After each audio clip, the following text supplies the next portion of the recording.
Hello everyone. Today let us study the algorithm for creation of linked list.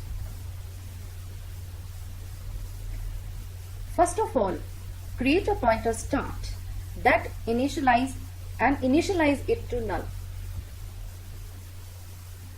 Now create a node that contains some data and link of that node is null.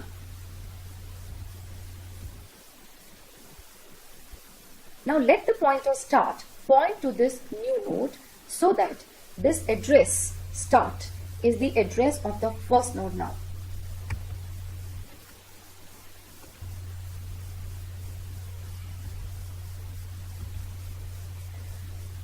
Take another pointer ptr and make it point to start.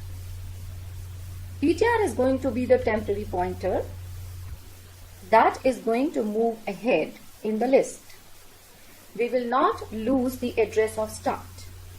Take another pointer q that points to a new node with some data in it. Let the address of q go to link of ptr.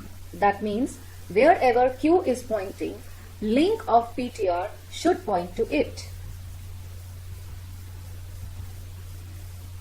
So that way we have created two nodes. Now next is, what you do is iterate the ptr to the next node.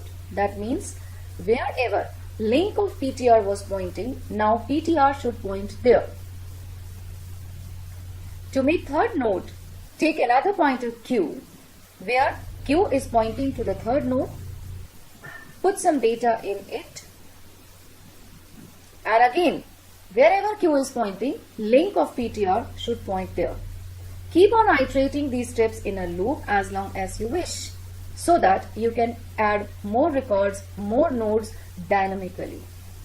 So ptr is something that is going to iterate in the loop, and start will always contain address of first node. Thus a linked list is being created.